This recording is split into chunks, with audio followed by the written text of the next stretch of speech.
And then just, you stand there and don't come forward, and you just keep it on me.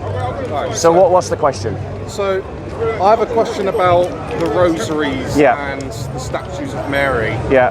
And how is that not considered idolatry? Yeah. Right? When you're literally praying to dead sinners, i.e. Mary. Yeah. Because I know a lot of Catholics consider Mary as sinless, some consider her as the Mother of God, and it comes down to language and everything like that. So I just wanted to know what your thoughts are on it. So my thought is that this is the kind of conversation that Christians should do in private. And the reason Christians should do this kind of conversation in private. The reason why we should do it in private is because we worship the same Christ and we worship the same God. And the challenges that you as a Protestant and me as an ecumenical Christian face in this park is far greater than this kind of dialogue. The reality is that we've got brothers and sisters, both Protestant, Catholic and Orthodox, who are being killed around the world, right?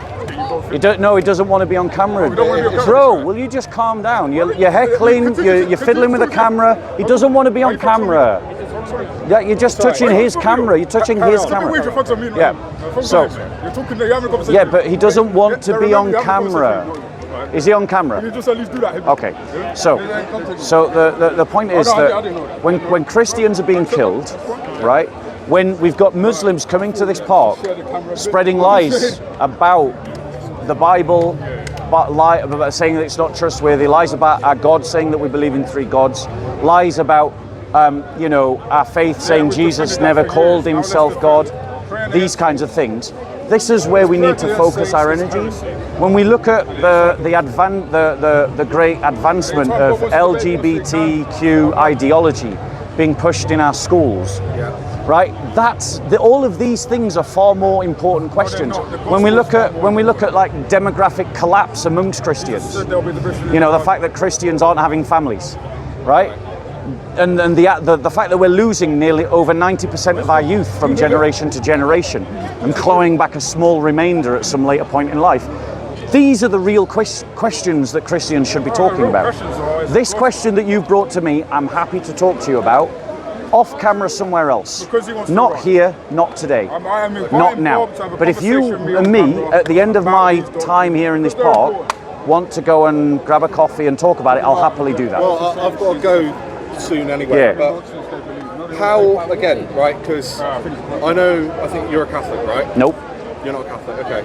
So what is your thoughts then on things like, veneration of the saints, praying to the dead, because obviously Mary wasn't sinless. I know a lot of Catholics propose that, but I think in Luke 1:35, Gabriel pretty much says to Mary, the Holy Ghost shall come upon you. So how is it then that Catholics make up this sort of like lie, in my opinion, that that she's sinless and she's the Mother of God and everything like that? To me, it doesn't make sense. And as I said, that is a question I'll talk to you in private about. It's not what I'm going to talk to you in public about. Right. The problem with this mindset that you're coming into this conversation with is it loses sight of the real problem, loses sight of the real challenges. The big challenges that you face as a Protestant is not that Catholics venerate Mary. The real challenge that you face as a Protestant is that these Islamists want to oppress you and turn you into a second-class citizen in this country. That's the real challenge. The real challenge that you face as a Protestant is what's happening to the youth of the church. The real challenge that you face as a Protestant is the fact that that our Christian communities have lost the ability to create families.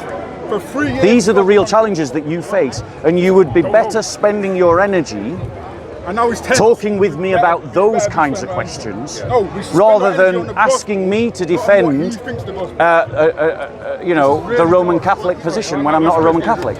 I'm not assuming you were. You literally said you're a Catholic. The reason why I said that is because you were wearing a rosary. Don't lots of people wear rosaries? But not every. Jesus didn't wear rosaries, did he? That's not the point. Do lots of people wear rosaries? Yes. Does it mean they're all Roman Catholic?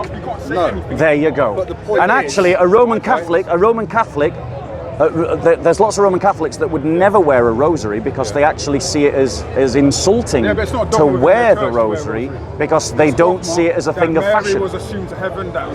So my point to you is that you're trying to engage in a conversation that isn't good here.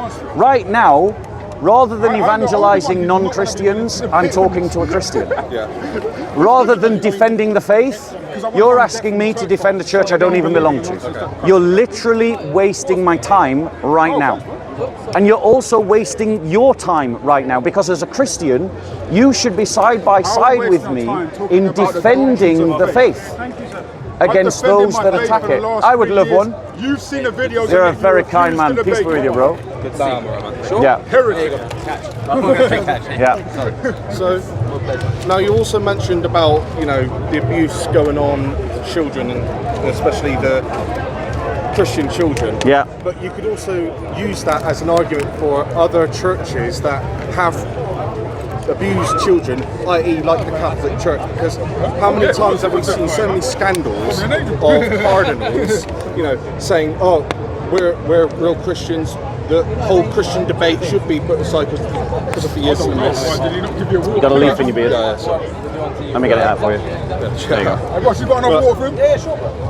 It's contradictory then, because then they're saying one thing. Yeah. Again, you're trying to engage me in a conversation, and this is now going to be the last time I engage with you.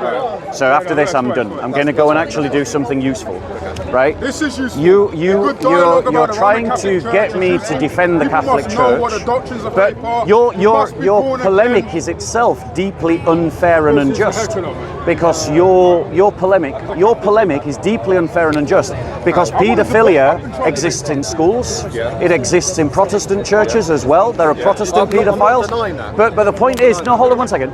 But the point is, you tried to make it a polemic against the Catholic Church when paedophilia exists in all kinds of churches, and all kinds of churches have done all kinds of wrong things. So if you're going to make that kind of argument, what you've demonstrated is that you're so agitated by a sectarian spirit that you'll throw anything into your argument, even if it's unfair. And what I want to say to you, brother, is that you need to put aside the whispers of the devil, because the discipleship of the devil is to be an accuser of your brothers. Don't play the devil's game. It's the devil that wants the church to divide against itself. The devil's game, though, but for asking about pedophilia. By using pedophilia against the Catholic Church as if it was a unique problem against the Catholic Church. Oh, so it didn't exist in other churches? No, then? I'm not saying that. I'm saying. But that is literally what you've just said. But pedophilia. No, I didn't say that. You literally just said. I said like it was a unique problem, and you literally said it was. So you literally said.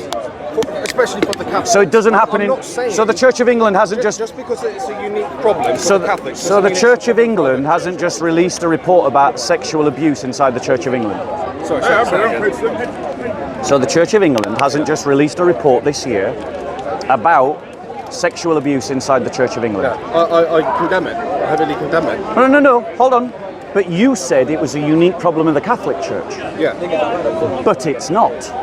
It's been a unique problem with Catholic Church. Okay, brother, if you cannot just put two and two together, maybe we should stop this conversation right now. But I'm done talking to you. I'm done with this sectarian spirit. I will shake your hand. I'm done with this sectarian spirit. My final word to you, brother, is stop being a disciple of the devil. Seriously. Stop being a disciple of Satan. Peace be with you. Peace be with you. But the devil has a grip of your mind, and you need to free yourself from the devil. But at the same time, I can say that about the Archbishop of Canterbury. I disagree with what's going on in the Church of England, especially right now. The Vatican, the Pope, but the problem. We look forward to you setting up your own church that will be perfect.